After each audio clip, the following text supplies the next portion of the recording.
বাহ, বাহ, বাহ! একদিকে যখন অনুপ্রবেশকারীরা ভারত ছাড়ার মিছিল করছে, হিড়িক পড়ে গেছে চেকপোস্টগুলোয়, আর আরেকদিকে তখন কলকাতায় ওই যারা হনুমানদের রাইটস দেওয়ার জন্য, হিউম্যান রাইটসের নামে কি সব এপিডিআর এটসেট্রা সংগঠন আছে, যাদের আরও সমস্ত অনেক রকম উইংস আছে, সব কিছুতেই একটা অ্যান্টি ন্যাশনাল অ্যাক্টিভিটিস যারা করে বেড়ায়, স্বাধীনতা দিবসের দিন যারা ওই কান্দে মাতারম ধান্দে মাতারম বলে গান গায়, ছিনকে লেঙ্গা আজাদি এটসেট্রা, তারা মিছিল করছে। কিছু বুঝুক না বুঝুক মিছিল করছে। নো এসআইআর চলবে না। ভীষণ ভীষণ মানবিক হয়ে গেছে না, এত মানবিক পৃথিবীতে দেখা যায় না। আরে মশাই, যারা দেশ ভাগের জন্য এক কাপড়ে সেদিন চলে এসেছে, যারা ঘর বাড়ি ছেড়ে চলে এসেছে, আমার তো 14 কুল আমি জানি না, কিন্তু আমার কাছে 7-8টা জেনারেশনের আমাদের জিনোলজিক্যাল ট্রি আছে। No one belong to Bangladesh. কেউ বাংলাদেশে ছিল না, আমরা এই দেশের ঘটি। তা আমার যতটুকু সিম্প্যাথি আছে, আপনাদের কি আছে বলুন তো? যারা দেশভাগের কারণে সেদিন চলে এসেছে, রাতারাতি নিজেদের ঘর বাড়ি সমস্ত কিছু ফেলে, তার জন্য তারা দায়ী নয়। They were the victims.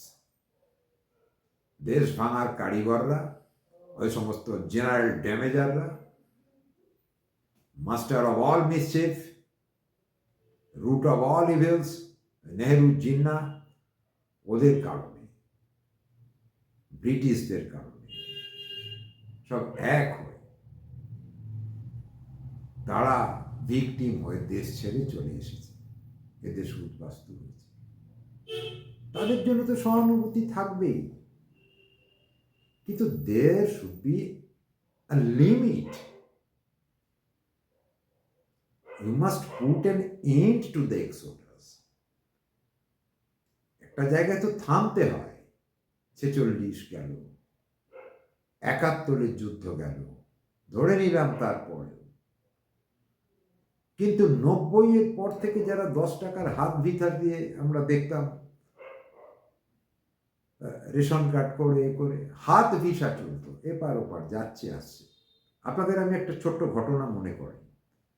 যারা 92 বা 92 এরকম সময় যারা হায়ার সেকেন্ডারি পাস করেছেন এখানে,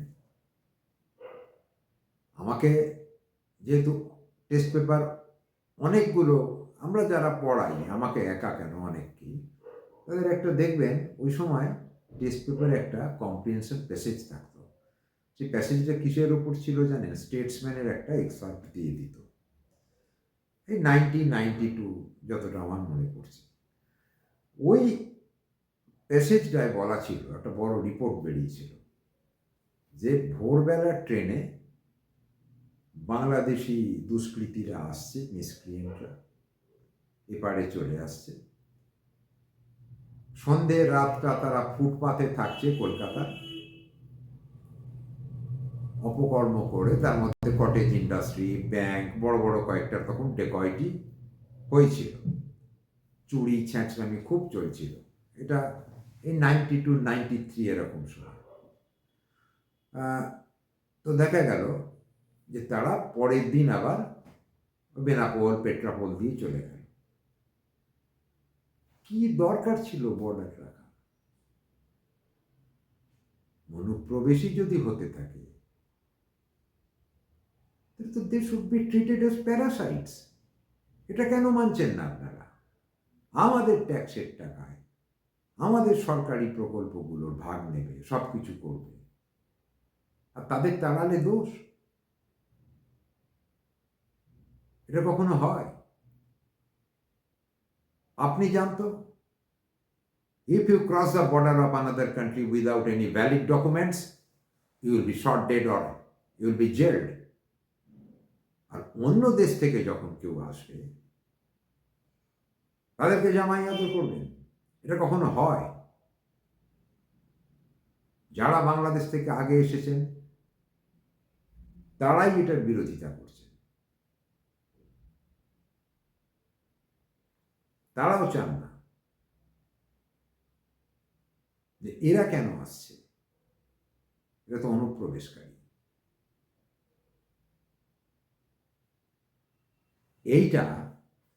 এটা মাথায় রাখার দরকার আছে। কে কোন পার্টিতে বিলং করছে না করছে দ্যাট ডাজন্ট ম্যাটার, কিন্তু ন্যাশনাল ইন্টারেস্টে এটা হওয়া খুব জরুরি।